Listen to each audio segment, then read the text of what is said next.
Et bonjour chers téléspectateurs de la chaîne YouTube d'Onitsha Africa et aussi les nombreux lecteurs de notre magazine Onitsha. Nous sommes avec le ministre d'État belge, M. André Flahault, pour décortiquer des enjeux du moment. Au micro, Cornelis Landou, rédacteur en chef d'Onitsha Africa. Monsieur Flahault, bonjour. Bonjour. Alors, avec tous les conflits qui se passent à travers le monde, nous, dans notre éditorial de ce mois, nous avons estimé que le monde était en train de partir en vrille. Est-ce aussi votre point de vue? Certainement. Et sans tomber dans un pessimisme, il faut garder une lueur d'espoir. Et c'est clair que aujourd'hui, dans le monde entier, que ce soit au niveau de la Russie et l'Ukraine, mais aussi à ce drame au quotidien que l'on vit et qui se fait dans une banalisation la plus complète et sans prendre les moindres mesures à l'égard d'un État qui agresse une population de Palestine.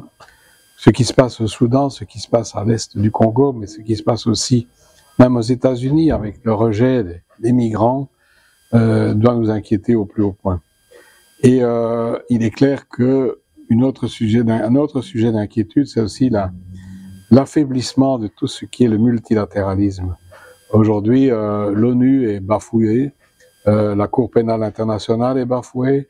On a l'impression que le monde est effectivement en train de changer, de basculer, et qu'il faudra peut-être réfléchir à autre chose, à reconstruire autre chose. Et en cela, les BRICS sont en train de se structurer sur une base autre que celles qui ont été mises en œuvre après la Deuxième Guerre mondiale, ou encore avant cette Deuxième Guerre mondiale, parce que, qu'on le veuille ou non, il y a toujours dans le comportement des gens du Nord, des Européens, il y a toujours quelquefois ou du paternalisme, ou une condescendance, ou même quelquefois du néocolonialisme dans la relation avec les peuples et les responsables du Sud de la planète. Est-ce que vous croyez vraiment que le BRICS serait la solution à cette déliquescence? À côté de BRICS, est-ce que les Européens, les Occidentaux ne vont pas faire le contrepoids avec peut-être une autre formule? Mais le problème les BRICS, c'est en fait une réaction par rapport au comportement des Occidentaux. Et ils sont en train de se structurer et de démontrer aussi qu'ils ont droit au respect. Ils ont droit au respect de leur souveraineté, ils ont droit au respect de leurs valeurs, de leur culture, et personne ne peut imposer un modèle à d'autres, ce qui était trop souvent le cas dans le passé. Donc il y a cette structure qui se construit aujourd'hui, qui est donc une opportunité. À côté de cela, l'Europe dans tout cela, elle apparaît aujourd'hui très divisée. Elle est divisée, elle ne parle pas d'une seule voix, il y a plusieurs intervenants, il y a plusieurs comportements et des intérêts qui diffèrent selon l'endroit où le pays se trouve par rapport à la proximité avec la Russie, ou par rapport à la proximité à la Méditerranée, ou encore avec d'autres lieux qui sont inquiétants.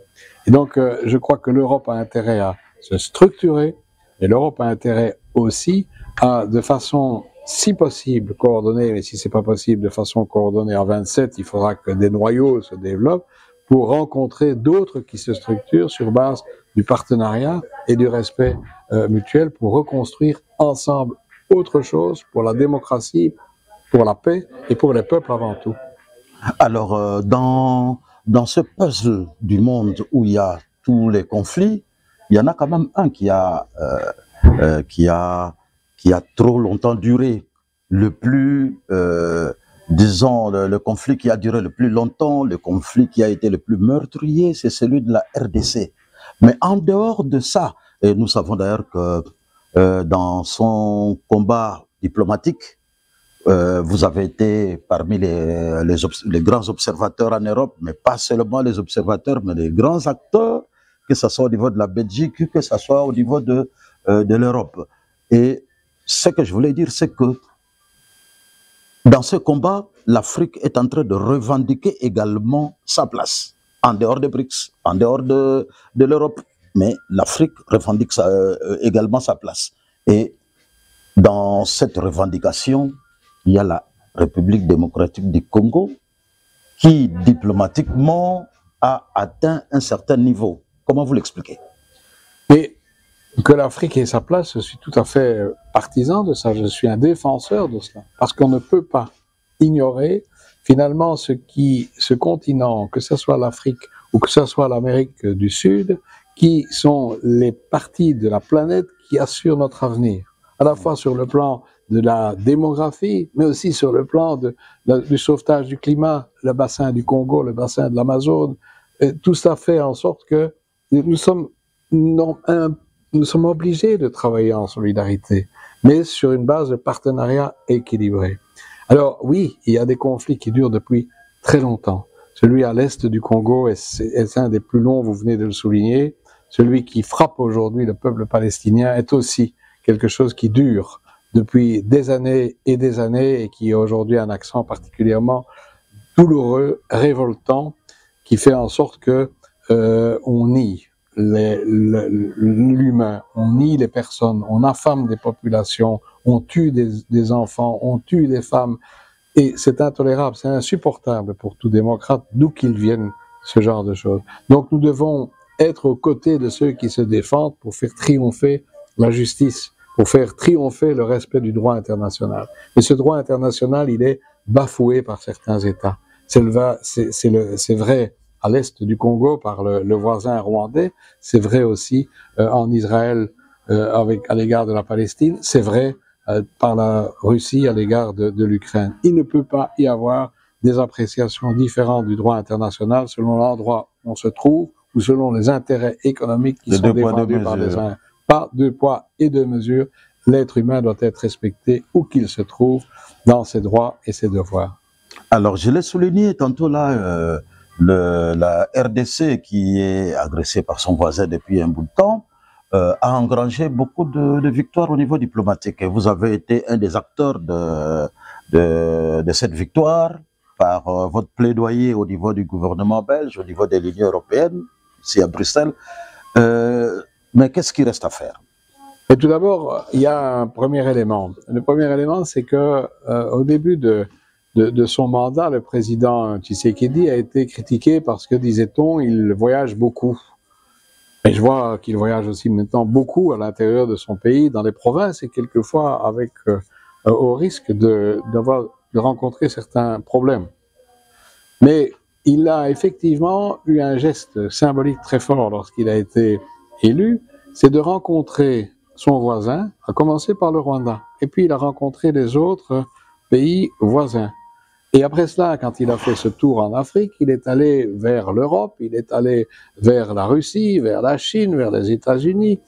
Il a rencontré, en clair, sa démarche qui était critiquée et non comprise en intérieur, était une démarche de repositionnement du Congo sur la carte du monde et sur la carte de l'Afrique. C'est quand même l'État le plus important au niveau de l'Afrique. C'est la clé de voûte. Si demain le Congo éclate, c'est toute l'Afrique qui s'effondre.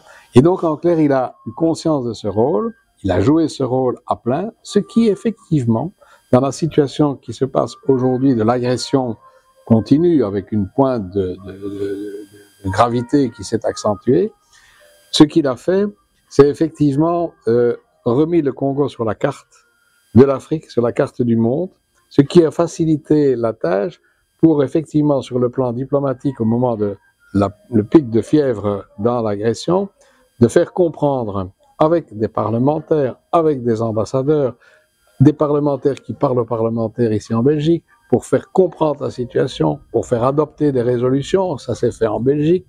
Vous l'avez dit, on a beaucoup travaillé à cela. Ça s'est fait pour le Luxembourg, l'ambassadeur belge a beaucoup travaillé. Ça se fait pour l'ambassadeur en Belgique, ça se fait aussi pour les Pays-Bas. Et puis il y a eu tout ce travail au niveau européen qui s'est prolongé d'ailleurs il y a quelques jours par une visite de la délégation du Parlement européen avec Madame Hilde Vautman, qui a beaucoup travaillé à cela aussi. Puis il y a eu les prises d'attitude du nouveau ministre des Affaires étrangères ici en Belgique, Monsieur Prévost, qui a eu un langage de courage et de justice. Et cela fait qu'il y a aujourd'hui une double victoire, en quelque sorte, au niveau des organisations internationales et de l'ONU plus particulièrement après l'Europe, parce que ce n'est pas mince que le Congo obtienne la vice-présidence de l'Assemblée générale des Nations unies et que le Congo obtienne le siège non permanent au Conseil de sécurité pour 26 et 27, avec 183 pays sur 187 qui ont apporté leur soutien. Ça veut dire que c'est une victoire diplomatique et ça permet, ça doit permettre au Congo d'exister autour de la table des négociations, et aussi, finalement, ça ouvre certaines portes, mais notamment avec les États-Unis qui viendront compléter sans doute la présidence de la Chine, aussi la présidence de la Belgique ou d'autres États qui sont présents là-bas pour faire fructifier le Congo, de lui permettre de développer ses richesses, pas s'enrichir sur le dos des Congolais, mais développer les richesses du Congo et en faire profiter aussi les autres continents. Et donc tout cela, il y a un basculement avec toujours cette insécurité, cette incertitude par rapport à la situation de l'Est. Les choses changent progressivement, et je crois que les voisins se rendent compte que finalement, dans la posture empruntée par le Congo, de travailler sur le plan diplomatique, sur le plan gouvernemental, plutôt que de gouverner, que de travailler par la guerre, etc., les choses avancent et progressent. Ce n'est pas rien d'avoir des changements d'attitude par rapport à des puissances internationales comme les États-Unis ou européennes, qui effectivement ont compris que le Congo, son intégrité territoriale, sa souveraineté, c'est important pour le peuple congolais, mais aussi, quelque part, c'est important pour l'Afrique tout entière, et donc c'est important aussi pour la planète. C'est un enjeu qui dépasse de loin les situations plus locales. Merci beaucoup. Alors, on va toujours rester sur la RDC. Dernièrement, le président de la République, Félix Tshisekedi, avait reçu l'opposant Martin Fayulu. Mais de l'autre côté, à Goma, il y a aussi Joseph Kabila qui s'est fait recevoir, qui fait ses consultations. Quelle est un peu votre lecture sur cette situation-là? Vers où la RDC doit s'orienter? Mais je crois qu'avec tout ce que je viens de dire sur le travail qui a été effectué, sur les progrès qui sont réalisés, il faut vraiment mettre l'accent sur ces progrès et sur ce changement de politique, sur la volonté de faire progresser en matière d'éducation, en matière de santé, en matière d'infrastructure. Il faut relever les défis concrets qui intéressent la population congolaise. Et c'est ça que la population attend. C'est que les dirigeants soient effectivement accessibles et qu'ils posent des actes qui concrétisent les intentions contenues dans les déclarations lors d'investiture. Et on travaille dans la santé, on travaille dans l'éducation, dans les infrastructures. Et le Congo est un pays immense. C'est un pays à l'égal de l'Europe. On ne sait pas faire tout de suite pour tout le monde et partout. Il faut peut-être aussi assouplir, alléger l'appareil d'État pour avancer. Mais les partenaires sont là et ils veulent travailler. Ça, c'est évident. Et quelque part, je dirais que les débats politiques, intéressés ou non, en fonction de visées personnelles ou autres, doivent passer au second plan. Le Congo, il a besoin d'unité. Il a besoin d'unité entre ses acteurs. Il y a énormément d'acteurs politiques qui ont de grandes valeurs, de grandes connaissances, qui devraient pouvoir mettre à la disposition de leur État, dans l'intérêt de la population des Congolaises et des Congolais, leur savoir-faire, leur engagement pour justement faire prospérer et faire mieux encore avec ce pays qui il se vend déjà mieux, on en parlait tout à l'heure de toute la politique suivante, mais qui peut aussi améliorer son image, et là, notre rôle à nous, c'est pas de venir dire aux gens ce qu'ils doivent faire, c'est de dire aux gens, dites-nous un peu ce que l'on peut faire pour être vos partenaires, pour répondre à vos besoins, en toute transparence, dans l'intérêt de la paix et de la population congolaise. Oui, au niveau interne, on parle de la cohésion nationale. Est-ce qu'il faut dialoguer? Est-ce qu'il faut réunir toutes les forces?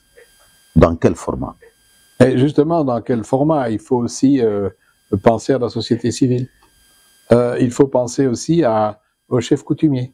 Il faut aussi penser à toutes ces personnes qui étaient présentes lors de l'investiture, il y a quelques mois d'ici. Il y a une volonté, un intérêt de la part de la présidence de la République de justement tenir compte de toutes ces spécificités multiples qui existent sur l'État continent du Congo.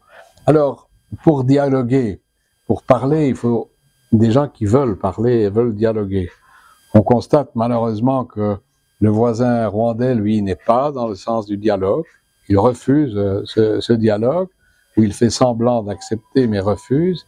Il y a une volonté qui est mise en avant par la présidence qui est congolaise, qui est d'écouter les uns et les autres, mais on ne peut pas non plus demander au président de la République de démarcher tous ceux et celles qui étaient des opposants hier pour les convaincre de venir.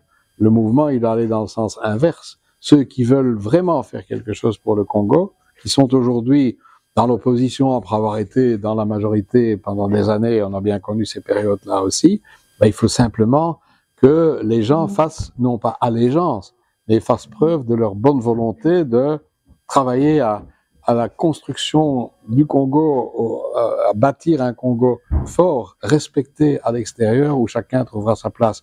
Trop souvent, mais c'est aussi vrai en Belgique, les positionnements sont des positionnements personnels, intéressés, revanchards, et ça ne mène à rien. Le Congo, il a besoin, pour son peuple, pour sa population, qui est une population jeune, il a besoin d'unité, il a besoin d'être reconnu, ce qui est en train de se faire, il a besoin de se mobiliser derrière des projets où passent au second plan les querelles internes ou les complots internes dans des intérêts multiples. Merci beaucoup, Monsieur le ministre d'État, pour votre disponibilité légendaire, pour nous avoir accordé votre temps. Avez-vous un mot de la fin?